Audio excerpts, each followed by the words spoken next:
ஒரு கட்சியோட 75 ஆண்டு பவள விழா அதை அறிவு திருவிழாவா உருவாக்கிய இந்த இளைஞர் அணிக்கும் இளைஞரணி செயலாளர் மாண்புமிகு தமிழ்நாட்டு துணை முதலமைச்சர் அவர்களுக்கு நான் முதல் நன்றியும் வணக்கத்தையும் தெரிவிச்சுக்கிறேன்.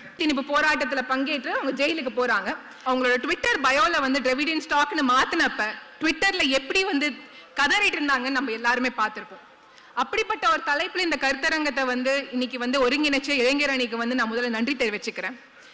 இந்த I belong to the Dravidian stock அப்படின்ற இந்த கருத்தரங்கத்துக்கான தலைமை பொறுப்பை ஏற்று நடத்தி கொண்டிருக்கும் கழகத்தின் அமைப்பு செயலாளர் வழக்கறிஞர் ஐயா RS பாரதி அவர்களுக்கும், இந்த கருத்தரங்கத்தில் உரையாற்ற இருக்கின்ற அண்ணன் அமுதரசன் அவர்களுக்கும், டாக்டர் ஹபீசுல்லா அவர்களுக்கும், இந்த அரங்கத்தில் இருக்கும் அமைச்சர் பெருமக்களுக்கும், சட்டமன்ற உறுப்பினர்கள், மாவட்ட கழக செயலாளர்கள் மற்றும் உடன்பிறப்புகள் அனைவருக்கும் வணக்கம். திராவிடம் அப்படின்ற சொல்லு ஏதோ ஒரு இனத்தை குறிக்கிறதுக்கான சொல் மட்டுமே கிடையாது. இது ஒரு தத்துவம். நம்ம ஆரம்ப காலகட்டத்தில் பார்த்தோம் அப்படின்னா, பார்ப்பனர் அல்லாதவர்களுக்கு இழைக்கப்பட்ட அந்த அநீதியை தீர்க்கிறதுக்கு, அவங்களுக்கு நீதி கொடுக்கிறதுக்கு நீதி கட்சி கையில எடுத்த ஆயுதம் என்ன அப்படின்னு பார்த்தோம்னா சமூக நீதி. தலைவர்கள் எல்லாம் ஜெயில இருக்காங்க, அதனால டிஎம்கே போராட்டத்தை கைவிட்டுருச்சானா? கிடையாது. அப்பையும் 14 ஜூலை 1953 போராட்டம் நடக்குது. அன்றைய முதலமைச்சர் ராஜாஜி அவர்களோட வீட்டுக்கு வெளியே முற்றுகை போராட்டம் நடக்குது. அந்த போராட்டத்துக்கு தலைமை தாங்கியவர் அம்மையார் சத்யவாணி முத்து அவர்கள். இதை ரொம்ப கவனிக்க வேண்டிய விஷயம் இன்னொன்னு என்னன்னா, அப்ப அம்மையார் சத்யவாணி முத்து அவர்கள் கர்ப்பிணி பெண்ணா இருந்தாங்க. சொந்த வயிற்றுல இருக்க குழந்தைய பத்தி கூட யோசிக்காம தமிழ்நாட்டு குழந்தைகளோட எதிர்காலத்துக்காக அங்க போராடிய அம்மையார் தான் சத்யவாணி முத்து அம்மையார். இந்த போராட்டத்துக்கு சில வருஷங்களுக்கு அப்புறம் அவங்க சட்டமன்ற உறுப்பினர் ஆகுறாங்க. பேரறிஞர் அண்ணா அவர்களோட கேபினெட்ல மாண்புமிகு சத்யவாணி அம்மையார் ஆகுறாங்க. தலைவர் கலைஞர் அவரோட கேபினெட்லயும் அவங்க அமைச்சர் பதவியில இருக்காங்க. அம்மையார் சத்யவாணி முத்து, she too was a Dravidian stock. எதுக்கு நான் இந்த போர் பத்திலாம், இந்த போராட்டத்தை பத்தி எல்லாம் பேசுறேன்னா, இந்த மும்முனை போராட்டம்ன்றது ஒரு நாள் மட்டும் நடத்திட்டு திராவிட முன்னேற்ற கழகம் முடிச்சுக்கல. 15 நாள் இந்த போராட்டம் நடந்துச்சு. டெய்லி தலைவர்களும் தொண்டர்களும் கைது செய்யப்படுறாங்க. எல்லாரும் தைரியமா ஜெயிலுக்கு போறாங்க. ஜெயிலுக்கு போறத பார்த்துட்டு யாரும் பயந்து களத்துக்கு வராம இல்ல. ஒரு நாள்னா கிட்டத்தட்ட 44 பேரை கைது செய்யறாங்க அந்த போராட்டத்துல. அப்படி இந்த மாதிரி போராட்டத்துக்கோ இல்ல சிறைக்கு போறதுக்கோ பயந்து ஓடி ஒழிஞ்ச வரலாறுன்றது உடன்பிறப்புகளோட வரலாற்றுல சுத்தமாக இல்லை. இதுதான் திராவிட முன்னேற்ற கழகத்தோட வரலாறு. திராவிட முன்னேற்ற கழகம் இனிமேயும் இப்படிதான் இயங்கும்ன்றது நம்ம எல்லாருக்கும் தெரியும். வர நவம்பர் 11 SIR எதிர்த்தும் நம்ம எல்லாம் போராட இருக்கிறோம். அப்ப மக்களுக்கு ஒரு பிரச்சனை, ஜனநாயகத்துக்கு ஒரு பிரச்சனைனா முதல் கட்சி களத்துல இறங்கி மக்களுக்காக போராடுற கட்சின்னா திராவிட முன்னேற்ற கழகம் தான். ஆனா காமெடி பாருங்களேன், சொந்த கட்சி கூட்டத்துல ஒரு விபத்து நடக்குது. அந்த விபத்து அவங்க செஞ்ச தப்புனாலே நடக்குது. அவங்களோட ரசிகர்களே இறந்து போறாங்க. ஆனாலும் அரெஸ்ட் பண்ணிடுவாங்கன்னு பயந்து அவங்க ஓடி ஒழிஞ்சு வீட்டுக்குள்ளே பல நாள் உட்கார்றாங்க. ஆனா முதலமைச்சர் ஆயிடுவோம் அப்படின்ற பகல் கனவுல வேற உட்கார்றாங்க. அவங்களுக்கு நான் சொல்லிக்க வேண்டிய ஒரு விஷயம் ஒண்ணுதான். அறிக்கையில மட்டும் பேரறிஞர் அண்ணா அவர்கள் பேரை போட்டா போதாது. கட் அவுட்ல மட்டும் பேரறிஞர் அண்ணா தலைவர் பெரியார் கட் அவுட் வச்சா மட்டும் போதாது. பகுத்தறிவை பரப்புவது அப்படின்றது தலைவர்களோட 7-8 தலைவர்களை தேர்ந்தெடுத்து அவங்களுக்கு பூ போட்டு பூஜை பண்றது பகுத்தறிவு கிடையாது. தொடர்ச்சியாக அந்த கொள்கைகளை அவங்க கட்சிக்காரங்களுக்கு, மக்களுக்கும் அடுத்த தலைமுறைக்கு கொண்டு சேர்க்கிறதுக்கு எடுக்கப்பட அந்த முன்னெடுப்புகள் இருக்கு இல்லையா, அதுதான் பகுத்தறிவு. அதுக்கு இந்த நிகழ்ச்சியே ஒரு பெரிய சான்றாக தான் இருக்கு. ஒரு கட்சியோட 75 ஆண்டு பவள விழா அதை அறிவு திருவிழாவா உருவாக்கிய இந்த இளைஞர் அணிக்கும் இளைஞரணி செயலாளர் மாண்புமிகு தமிழ்நாட்டு துணை முதலமைச்சர் அவர்களுக்கு நான் முதல் நன்றியும் வணக்கத்தையும் தெரிவிச்சுக்கிறேன். அதே மாதிரி இன்னும் ஒரு அம்மையார் பத்தி நான் குறிப்பிடணும்னு நினைக்கிறேன். அதே 1938 இந்தி திணிப்பு போராட்டம். அம்மையார் புவனேஸ்வரி நட்ராஜன் அவர்கள் ஜெயிலுக்கு போறாங்க. ஹிந்தி கையில ஒரு 6 மாச கை குழந்தையோட ஜெயிலுக்கு போறாங்க. அன்றைய முதலமைச்சர் அவர்கள் நக்கல் பண்றார். குழந்தைக்கு பால் கொடுக்க வக்கில்லாதவங்க எல்லாம் பாலுக்காகவும் சோத்துக்காகவும் தான் ஜெயிலுக்கு வராங்க அப்படின்னு. ஆனா அந்த நக்கல் நையாண்டியையும் போராட்டத்தோட ஒரு எரிபொருளாக மாற்றி அந்த போராட்டத்தை வெற்றிகரமா முடிச்சவர் அம்மையார் நட்ராஜன் அவர்கள். புவனேஸ்வரி நட்ராஜன் அம்மையார், she is a Dravidian stock. அந்த மகளிர் மன்றம் சொன்னேன் இல்லையா, அந்த மகளிர் மன்றம் மேடையில 56ல ஒரு மாணவி, ஒரு சின்ன மாணவி அவ்வளவு எழுச்சியோட பேசுறாங்க. அவங்க சொன்ன ஒரு விஷயம், தொட்டில ஆற்ற கைதான் தொழிலகத்தை ஆளும் அப்படின்னு நம்ம இந்த உலகத்துக்கு சொல்லணும் அப்படின்றத வந்து அந்த மாணவி பேசுறாங்க. அந்த மாணவி பிற காலத்துல கழகத்துல படிப்படியா உயர்ந்து முதல்ல மாமன்ற உறுப்பினரா ஆகுறாங்க, மகளிர் அணி தலைவரா ஆகுறாங்க, அப்புறம் சட்டமன்ற உறுப்பினரா ஆகுறாங்க, அதுக்கப்புறம் மாண்புமிகு அமைச்சர் சர்க்குணம் பாண்டியனா ஆகுறாங்க. அந்த மாணவி சர்க்குணம் பாண்டியன் மாண்புமிகு அமைச்சர் சர்க்குணம் பாண்டியனா மாறினாங்க இல்லையா, அதுதான் திராவிட முன்னேற்ற கழகத்துல பெண்களுக்கு வந்து கொடுக்கப்பட்ட ஒரு இடம்னு நான் சொல்லுவேன். யாரு வந்து வேலை பார்த்தாலும், யாரு களத்துல இறங்கி பெண்களுக்காக மக்களுக்காக வேலை பார்த்தாலும் அவங்களுக்கான அங்கீகாரம்ன்றது கழகத்துல கொடுக்கப்படும்ன்றதுக்கான சான்று தான் சர்க்குணம் பாண்டியன் அம்மையார் அவர்கள். 1988 சென்னையில வந்து நேஷனல் ஃப்ரண்டோட ஒரு மாநாடு நடந்துச்சு, தேசிய முன்னணி மாநாடு. அதுக்கு வந்து விபி சிங் தலைவர் விபி சிங் அவர்கள் வந்து வந்திருக்காங்க. அந்த மாநாட்டை பத்தி பேசுறப்பெல்லாம் நமக்கு ஞாபகம் வர ஒரு விஷயம் என்னன்னா, இந்த இளைஞர் அணி வந்து அன்னைக்கு நடத்தின இந்த பேரணி, இன்றைய மாண்புமிகு முதலமைச்சர் அவர்கள் கழக தலைவர் அன்னைக்கு இளைஞர் அணி செயலாளராக இருந்தாங்க. இளைஞர் அணியை வந்து ஒரு ராணுவ கட்டுப்பாட்டோட ஒரு பேரணியில வந்து கூட்டிட்டு போனாங்க. அந்த ராணுவ கட்டுப்பாட்டை பார்த்து தேசிய தலைவர்கள் எல்லாருமே ரொம்ப பிரமிச்சு போனாங்க. இன்னைக்கு வரைக்கும் பேசப்படக்கூடிய ஒரு I belong to the Dravidian stock அப்படின்றது வந்து these are not just words, these are emotions. ஆனா emotionsையும் தாண்டி this is our root, this is my identity. the Dravidian identity-ய வந்து நான் ரொம்ப பெருமையோடையும் கர்வத்தோடையும் நான் சொல்றேன். ஏன்னா இந்த சமூகம் எங்களை தொடர்ச்சியாக நிராகரிச்சுட்டே இருந்துச்சு, இந்த சனாதன தர்மம் எங்களை தொடர்ச்சியாக நிராகரிச்சுட்டே இருந்துச்சு. அந்த நிராகரிச்சவங்களுக்கு முன்னாடி எந்த இடத்துல போய் உட்கார்ந்தா எங்களை நிராகரிக்க முடியாதோ அந்த இடத்துல கூட்டிட்டு போய் உட்கார வச்சது திராவிட இயக்கமும் திராவிட முன்னேற்ற கழகமும் தான். அதனாலதான் நான் மீண்டும் சொல்றேன், I am a proud Dravidian stock. நான் மட்டும் கிடையாது, கழகத்துல இருக்க பெண்மணிகள் மட்டும் கிடையாது, தமிழ்நாட்டில் இருக்கிற எல்லா பெண்மணிகளும் கண்டிப்பாக பெருமைப்பட வேண்டிய விஷயம் I belong to the Dravidian stock அப்படின்ற ஒரு விஷயத்துல தான். அந்த வாய்ப்பு கொடுத்ததுக்கு மிக்க நன்றி. வாழ்க பெரியார், வாழ்க திராவிடம். நன்றி. நன்றி.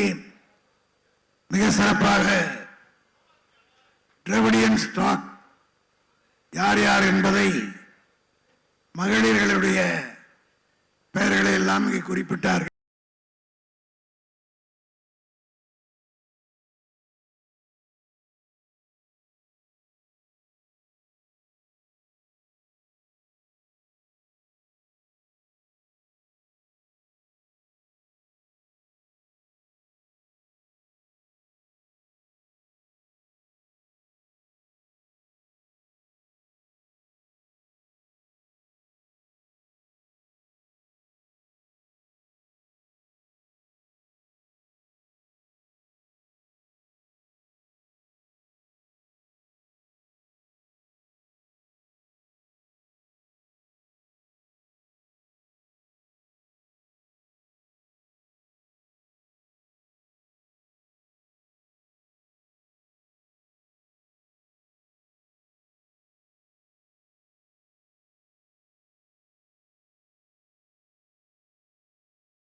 திணிப்பு போராட்டத்துல பங்கேற்று அவங்க ஜெயிலுக்கு போறாங்க. புவனேஸ்வரி நடராஜன் அம்மையார், she is a Dravidian stock. அந்த மகளிர் மன்றம் சொன்னேன் இல்லையா, அந்த மகளிர் மன்றம் மேடையில 56ல ஒரு மாணவி, ஒரு சின்ன மாணவி அவ்வளவு எழுச்சியோட பேசுறாங்க. அவங்க சொன்ன ஒரு விஷயம், தொட்டில ஆற்ற கைதான் தொழிலகத்தை ஆளும் அப்படின்னு நம்ம இந்த உலகத்துக்கு சொல்லணும் அப்படின்றத வந்து அந்த மாணவி பேசுறாங்க. அந்த மாணவி பிற காலத்துல கழகத்துல படிப்படியா உயர்ந்து முதல்ல மாமன்ற உறுப்பினரா ஆகுறாங்க, மகளிர் அணி தலைவரா ஆகுறாங்க, அப்புறம் சட்டமன்ற உறுப்பினரா ஆகுறாங்க, அதுக்கப்புறம் மாண்புமிகு அமைச்சர் சர்க்குணம் பாண்டியனா ஆகுறாங்க. அந்த மாணவி சர்க்குணம் பாண்டியன் மாண்புமிகு அமைச்சர் சர்க்குணம் பாண்டியனா மாறினாங்க இல்லையா, அதுதான் திராவிட முன்னேற்ற கழகத்துல பெண்களுக்கு வந்து கொடுக்கப்பட்ட ஒரு இடம்னு நான் சொல்லுவேன். யாரு வந்து வேலை பார்த்தாலும், யாரு களத்துல இறங்கி பெண்களுக்காக மக்களுக்காக வேலை பார்த்தாலும் அவங்களுக்கான அங்கீகாரம்ன்றது கழகத்துல கொடுக்கப்படும்ன்றதுக்கான சான்று தான் சர்க்குணம் பாண்டியன் அம்மையார் அவர்கள். 1988ல சென்னையில வந்து நேஷனல் ஃப்ரண்டோட ஒரு மாநாடு நடந்துச்சு, தேசிய முன்னணி மாநாடு. அதுக்கு வந்து விபி சிங் தலைவர் விபி சிங் அவர்கள் வந்து வந்திருக்காங்க. அந்த மாநாட்டை பத்தி பேசுறப்பெல்லாம் நமக்கு ஞாபகம் வர ஒரு விஷயம் என்னன்னா, இந்த இளைஞர் அணி வந்து அன்னைக்கு நடத்தின இந்த பேரணி, இன்றைய மாண்புமிகு முதலமைச்சர் அவர்கள் கழக தலைவர் அன்னைக்கு இளைஞர் அணி செயலாளராக இருந்தாங்க. இளைஞர் அணியை வந்து ஒரு ராணுவ கட்டுப்பாட்டோட ஒரு பேரணியில வந்து கூட்டிட்டு போனாங்க. அந்த ராணுவ கட்டுப்பாட்டை பார்த்து தேசிய தலைவர்கள் எல்லாருமே ரொம்ப பிரமிச்சு போனாங்க. இன்னைக்கு வரைக்கும் பேசப்படக்கூடிய ஒரு விஷயம் வந்து அந்த பேரணி தான். அதே மாநாட்டுல அம்மையார் சர்க்குணம் பாண்டியம் அவர்கள் கிட்டத்தட்ட 2000 மகளிரை வந்து அதே ராணுவ கட்டுப்பாட்டோட ஒரு பேரணியில கூட்டிட்டு போறாங்க. தலைவர் கலைஞர் அவர்கள் அந்த பேரணியை பார்த்து ரொம்ப மகிழ்ந்து போறாங்க. சர்க்குணம் பாண்டியன் அம்மையாரை வந்து மேடைக்கு கூப்பிட்டு அவங்கள பாராட்டி அவங்களுக்கு ஒரு தங்க சங்கிலியை கூட வந்து பரிசளிக்கிறாங்க. இப்படி அந்த அம்மையார் சர்க்குணம் பாண்டியன் அவர்களும் she is a Dravidian stock. இப்படி தலைவர்கள் பேரா சொல்றேனே, தொண்டர்களுக்கான நிலை என்ன அப்படின்ற ஒரு கேள்வி வந்து சில பேருக்கு வந்து வரலாம். அடுத்த கதை வந்து ஒரு தொண்டர், அப்படிப்பட்ட ஒரு தொண்டர் பத்தின கதை. 57ல தலைவர் கலைஞர் அவர்கள் வந்து குளித்தலையில வந்து போட்டியிடுறார். அந்த எலெக்ஷனுக்கான பிரச்சாரம் வந்து ஆரம்பிச்சிருச்சு. அப்ப அம்மையார் பொற்செல்வி அம்மையாரோட கணவரும் கிராமமா போய் தலைவர் கலைஞருக்காக வந்து பிரச்சாரம் செய்யறாங்க. தலைவர் கலைஞரும் வந்து அவர் ஜெயிக்காத எலெக்ஷனே இல்ல, அந்த எலெக்ஷனையும் ஜெயிச்சிடுறார். அந்த எலெக்ஷன்ல ஜெயிச்சதுக்கு அப்புறம் அவர் பேசுற ஒவ்வொரு மேடையிலுமே வந்து ரொம்ப பெருமையா சொன்ன விஷயம், என்னோட வெற்றிக்கான ரொம்ப முக்கியமான காரணம் வந்து அம்மையார் பொற்செல்வி அவர்களும் அவங்களோட கணவர் அவர்களும் அப்படின்னு. அப்ப அந்த அம்மையார் பொற்செல்வி அவர்கள் வந்து மகளிர் மன்றம் வந்து மகளிர் அணியா மாறுறப்ப அதுக்கான தலைவராகவும் ஆகிறார். இப்படி என்னைக்குமே தொண்டர்கள் தான் திராவிட முன்னேற்ற கழகத்தோட இதயம்ன்றது நம்ம தலைவர்கள் பல காலமா நம்ம கிட்ட சொல்லிட்டு இருந்திருக்காங்க. ஏன் நேத்து கூட நம்ம முதலமைச்சர் அவர்கள் ஒரு மேடையில சொன்ன ஒரு விஷயம், திராவிட முன்னேற்ற கழகத்தோட தொண்டர்கள் இருக்கிற வரைக்கும் எந்த கொம்பனாலும் நம்ம கட்சியை வந்து அசைச்சு கூட பார்க்க முடியாது அப்படின்றது நேத்து கூட நம்மளோட முதலமைச்சர் அவர்கள் சொன்னாங்க. இப்படி தலைவர்களாகட்டும் தொண்டர்களாகட்டும் அனைவருக்குமான அங்கீகாரத்தை கொடுக்கிற கட்சி இந்த திராவிட முன்னேற்ற கழகம். பெண்கள் வந்து இந்த திராவிட இயக்கமும் பெண்களும் அப்படி பாக்குறப்ப 2 விதமா பார்க்கலாம். ஒண்ணு, வர்ணாசிரமம் இருக்கு இல்லையா, பெண்களுக்கு வர்ணாசிரமத்துல இடமே கிடையாது. பெண்களை அவர்தான் சொல்லுவாங்க. எந்த பெண் பிராமண பெண்ணா இருந்தாலும் அந்த பெண்ணை சூத்திரதா, அந்த பொண்ணு வந்து வர்ணாசிரமத்துல இடமே கிடையாது. அப்படி இருந்த பெண்கள் திராவிட இயக்கத்தினால ரொம்ப பயன்பெற்றிருக்காங்க. இன்னொரு முக்கியமான விஷயம் என்னன்னா, இந்த திராவிட இயக்கத்துல பெண்கள் ரொம்ப முக்கியமான அங்கத்தை வகிச்சிருக்காங்க. Women have been an inherent part of the Dravidian movement. அதனால இந்த தொடர் ஓட்டமா இருக்கு. என்னைக்குமே பெண்களோட பங்களிப்புன்றது நின்னதே கிடையாது. அந்த தொடர் ஓட்டம்ல இப்ப இருக்க காலகட்டத்துல பார்த்தோம்னா நம்மளோட கழகத்தோட துணை பொதுச் செயலாளர் கனிமொழி மேம் அவர்கள் வந்து இப்ப வந்து திராவிட கொள்கைகளை டெல்லியில நாடாளுமன்றத்துல அவ்வளவு துணிச்சலாக பேசிட்டு இருக்காங்க.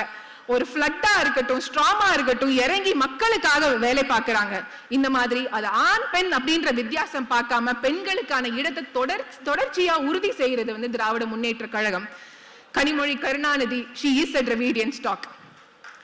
இப்ப நான் ஏன் இதெல்லாம் சொல்றேன் அப்படின்னா, ஒரு வரலாற்று ஃபேக்ட வந்து உங்ககிட்ட சொல்லணும்னு நினைக்கிறேன். இந்த புக்கை கண்டிப்பா உங்களுக்கு வந்து எக்ஸிபிஷன்லயும் இருக்கும். ஐயா சுபவீர பாண்டியன் அவர்களோட ஒரு புக். அந்த புக்கோட பேர் என்னன்னு பார்த்தோம்னா அறிவு தேடல். அந்த புக்ல வந்து 1920 எலெக்ஷனுக்கு அப்புறம் நடந்த ஒரு ஃபேக்ட பத்தி சொன்னாங்க. 1920 வந்து நீதி கட்சி வந்து ஆட்சிக்கு வராங்க. அப்ப வந்து மேலவையில பார்த்தோம்னா ஒரு பெண் உறுப்பினர் கூட கிடையாது. அப்ப அம்மையார் முத்துலட்சுமி ரெட்டி, டாக்டர் முத்துலட்சுமி ரெட்டியை வந்து நியமனம் செய்யறாங்க. அவங்கள துணை தலைவராகவும் ஆக்குறாங்க. அப்ப அந்த மேலவையோட உறுப்பினர் மாமனிதர் எல்சி குருசுவாமி அப்படின்ற ஒரு ஐயா இருக்காங்க. அவங்க அங்க பேசுறப்ப சொல்றாரு, எப்படி ஒரு கொடூரமான கோடை காலத்தோட தாகத்தை தணிக்கிறதுக்கு ஒரு மடக்கு தண்ணி பத்தாதோ அதே மாதிரிதான் இன்னைக்கு நம்மளோட மேலவையும் இருக்கு. ஒரே ஒரு பெண்ணு தான் இருக்காங்க. ஆனா அதுக்காக அட்லீஸ்ட் அந்த குறைஞ்சபட்சம் ஒரு மடக்காவது நமக்கு கிடைச்சிருக்கேன்னு நான் சந்தோஷப்படுறேன் அப்படின்னு பெருமையா பேசினவர் முத்துலட்சுமி ரெட்டி அவர்களை பெருமையா பேசினவர் எல்சி குருசுவாமி ஐயா அவர்கள். நான் இதை ஏன் இப்ப சொல்றேன் அப்படின்னா, இத சொன்ன எல்சி குருசுவாமி ஐயா இதை சொன்ன வருஷம் பார்த்தோம்னா 1923 24 வந்து திருக்குவளையில ஒரு குழந்தை பிறக்குது.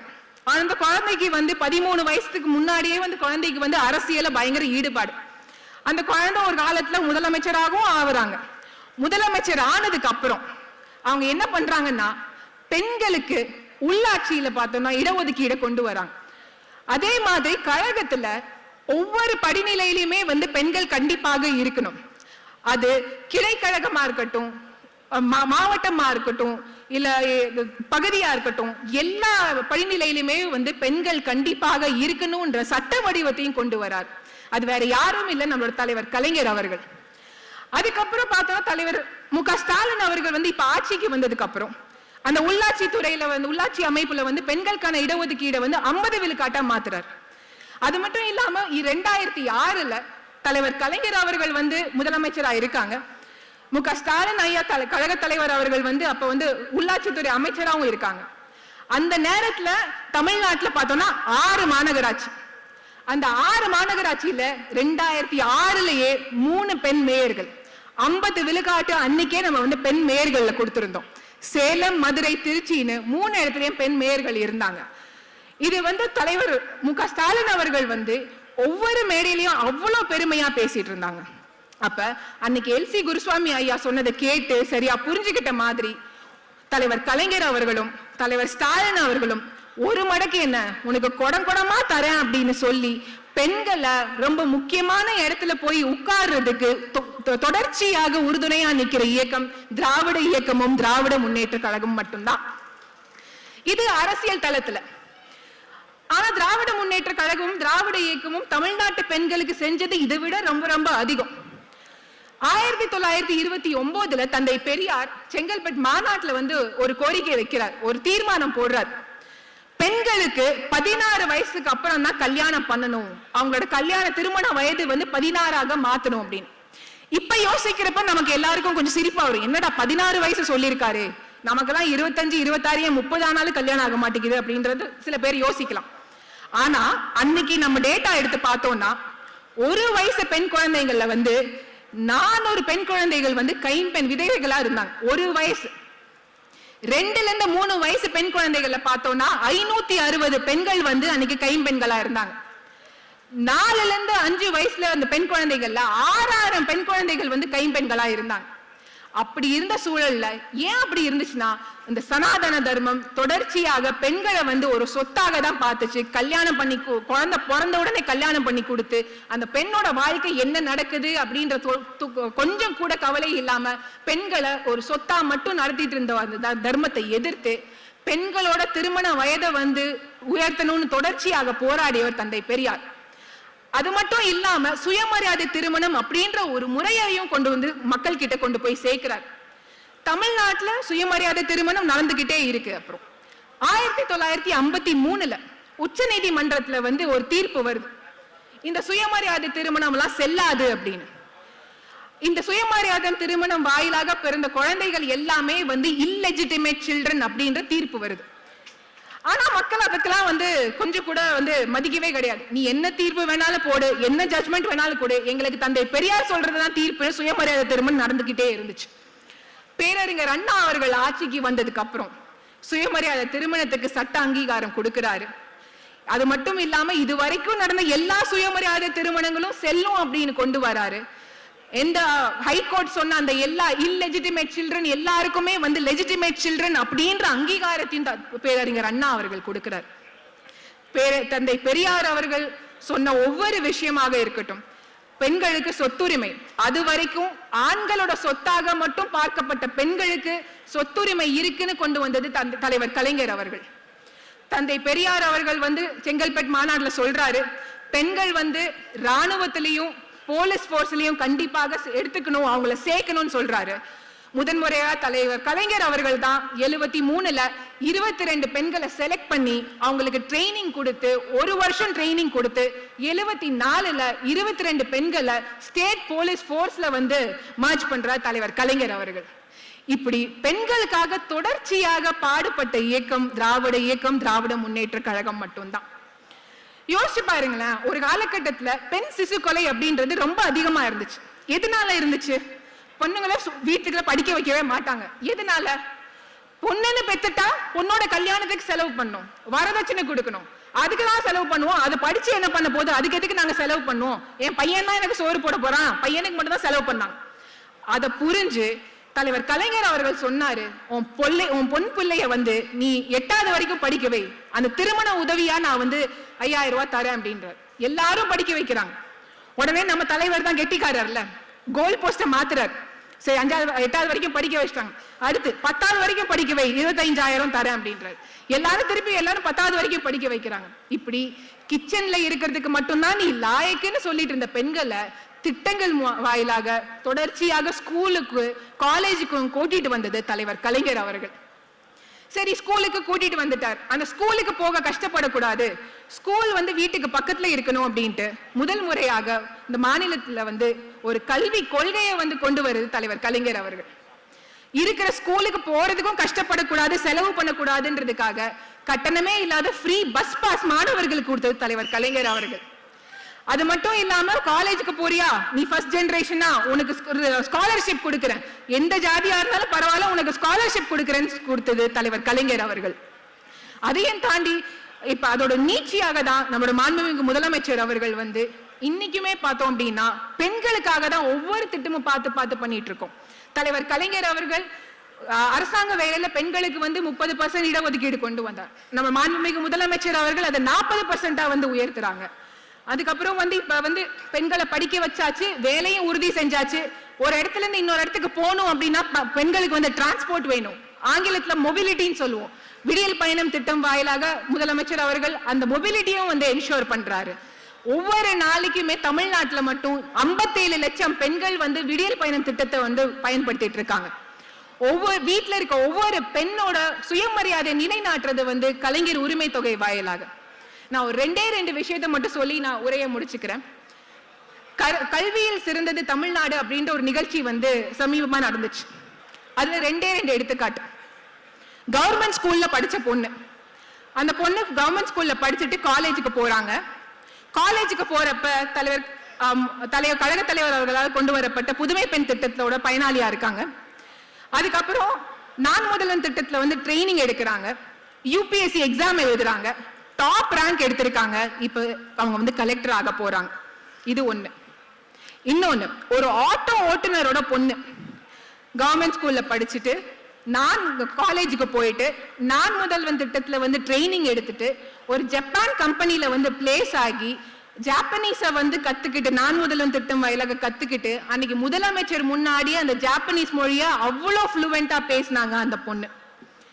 இதை விட ஒரு பெரிய சான்று திராவிட மாடல் அரசோட வெற்றிக்கு வேற என்ன கிடைக்கும் அப்படின்னு எனக்கு தெரியல. ஒவ்வொரு பெண்களோட ஒவ்வொரு குழந்தையோட வெற்றி தான் நம்மளோட வெற்றி அப்படின்னு தொடர்ச்சியாக அவங்களுக்கு என்ன வேணும்னு பார்த்து ஒவ்வொரு தடையை நீக்கி திட்டத்தை வகுத்துட்டு இருக்காங்க திராவிட மாடல் அரசு, நம்மளோட கழக தலைவர் அவர்கள். நான் மீண்டும் ஒரு வாட்டி சொல்றேன், I belong to the Dravidian stock அப்படின்றது வந்து these are not just words, these are emotions. ஆனா இமோஷன்ஸையும் தாண்டி this is our root, this is my identity. the Dravidian identity வந்து நான் ரொம்ப பெருமையோடையும் கர்வத்தோடையும் நான் சொல்றேன். ஏன்னா இந்த சமூகம் எங்களை தொடர்ச்சியாக நிராகரிச்சுட்டே இருந்துச்சு, இந்த சனாதன தர்மம் எங்களை தொடர்ச்சியாக நிராகரிச்சுட்டே இருந்துச்சு. அந்த நிராகரிச்சவங்களுக்கு முன்னாடி எந்த இடத்துல போய் உட்கார்ந்தா எங்களை நிராகரிக்க முடியாதோ அந்த இடத்துல கூட்டிட்டு போய் உட்கார வச்சது திராவிட இயக்கமும் திராவிட முன்னேற்ற கழகமும் தான். அதனாலதான் நான் மீண்டும் சொல்றேன், ஐ ஆம் proud Dravidian stock.